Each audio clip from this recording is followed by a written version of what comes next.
밤사이 뉴욕 증시에서 있었던 일 쉽고 빠르게 전해드리겠습니다. 안녕하세요. 글로벌 증시와이드 진행의 이연아입니다. 어제 이어서 오늘도 경제 지표가 발표됐습니다. 물가가 안정이 됐는데요. 이 관세에 대한 영향이 좀 제한적이다라는 분석이 나오고 있습니다. 하지만 트럼프 대통령이 다시금 관세 이야기를 꺼내 들었습니다. 시장은 출렁였는데요. 뉴욕 증시 3대 지수 하락으로 출발했습니다. 하지만 막판으로 갈수록 상승부를 켜줬는데요. 자세한 마감 상황 살펴보도록 하겠습니다. 네, 보시는 것처럼 뉴욕 증시 그래도 다행인 게 정말 3대 지수 모두 다 상승으로 마감을 했습니다. 기술주 중심의 나스닥 지수 0.24% 상승하면서 기술주 중심으로 좀 상승폭이 커지면서 오늘 기술주들 동반 상승하는 모습 보였고요. 또 S&P 500 지수 0.38% 상승했습니다. 다우존스 지수 역시도 0.24% 상승하면서 오늘 강보합권에서 마감을 했습니다. 이어서 살펴보도록 하겠습니다. 미 10년물 국채 금리는 소폭 하락했습니다. 1.16% 하락하면서 4.3%대에서 마감을 했고요. 필라델피아 반도체 지수, 오늘 엔비디아가 좀 상승불이 강했습니다. 함께 반도체 지수도 좀 끌어올리는 모습이었는데요. 0.32% 상승했습니다. 국제 유가 연일 상승하는 흐름 보였습니다. 어제 5% 넘게 상승을 했었는데 오늘도 1.01% 상승하면서 계속해서 배럴당 68달러 선에서 거래되고 있다는 점도 체크해 보시면 좋을 것 같습니다. 그렇다면 오늘 시장에서는 어떠한 이슈들이 있었는지 더 가까이 클로즈업 해보겠습니다. 일단 간밤에는 경제 지표가 발표가 됐고요. 이와 함께 좀 물가와 고용 지표가 지금 발표됐다는 점이 포착이 됩니다. 그런데 이 물가와 고용이 지금 엇갈린 흐름을 보였는데요. 이에 대해서 이야기해보요.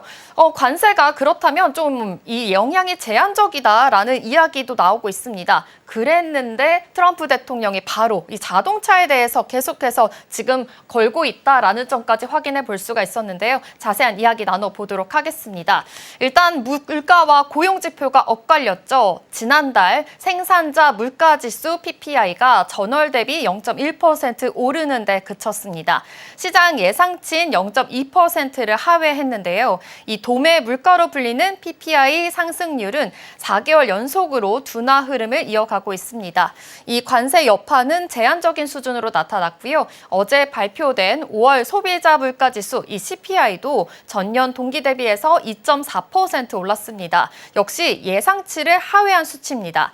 이 물가 상승에 대한 압력은 둔화가 됐지만 노동시장은 냉각 조짐을 보였는데요.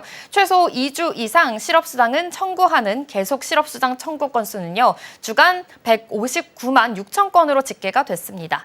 2021년 11월 이후에 3년 6개월 만에 최대 규모다라는 점을 알 수가 있었습니다. 이 실직자들이 재취업을 하기까지 걸리는 시간이 길어지고 있다라는 의미로 해석이 되는데요. 지금 보시는 것처럼 이렇게 물가는 잡히고 있지만 고용은 흔들리는 흐름입니다. 연준의 다음 스텝에도 아무래도 미묘한 신호로 작용을 할 수가 있겠죠. 인플레이션 우려는 줄어들고 있지만 경기 회복에 대한 지속성은 여전히 시험대 위에 있습니다. 이렇게 앞으로의 지표 흐름 조금 더 세밀한 관찰이 필요한 시점인데요.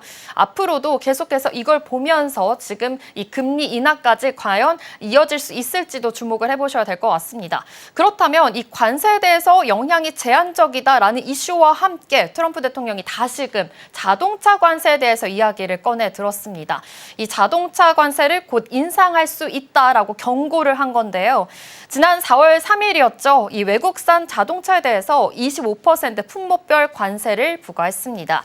그런데 간밤에 이 백악관 행사에서 그가 그리 멀지 않은 미래에 관세를 올릴 수 있다라고 이야기했고요. 이 관세 인상이 오히려 이 자동차 회사들의 미국 내 투자 유인을 더 높일 것이다라고 주장을 했습니다.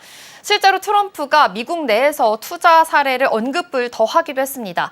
사실 이 GM이 이번 주에 미국 공장 3곳에 약 40억 달러를 투자하고 있고요. SUV 생산 일부를 멕시코에서 미국으로 이전할 계획이다라고 밝히기까지 했습니다.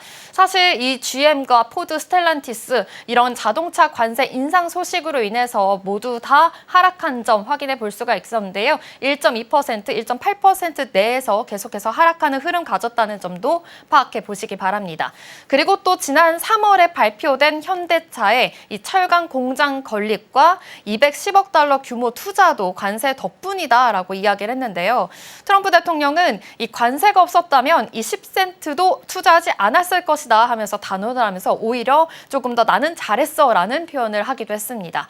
하지만 자동차 업계에서의 반응은 계속해서 복잡한 상황이고요. 3대 자동차 업체를 비롯해서 글로벌 완성차 업체들은 이 관세 부담이 지나치다 하면서 백악관에 계속해서 압박을 가하고 있는 상황입니다. 영국산 자동차 관세만 낮추고 이 캐나다와 멕시코 생산분에 대해서는 혜택이 없다라는 점도 조금 더 불공정하다라는 지적도 나오고 있습니다. 실제로 이 관세로 인한 부담 일부 가격에 반영이 되고 있는데요. 사실 포드와 스바루 같은 경우에는 최근 모델 가격을 인상하기도 했고요. 이 포드는 관세로 인해서 15억 달러의 이익 손실을 봤다라고 했고요. GM도 한국에서 수입하는 보급형 모델에서 20억 달러 이상의 관세 노출이 있다라고 설명했습니다. 이렇게 관세를 둘러싼 지금 트럼프의 압박 그리고 업계 반발은 계속되고 있는데요. 이 또한 계속해서 살펴봐야 될 것 같고요. 상호 관세의 유예가 끝나는 7월 9일이죠. 앞으로 1, 2주 안에 이 무역 상대국들에게 관세율을 설정할 것이다라는 서한을 또 보냈다고 합니다. 이에 관련해서도 계속해서 불안정한 상황이니까 이 점도 체크해 보시면 좋을 것 같습니다.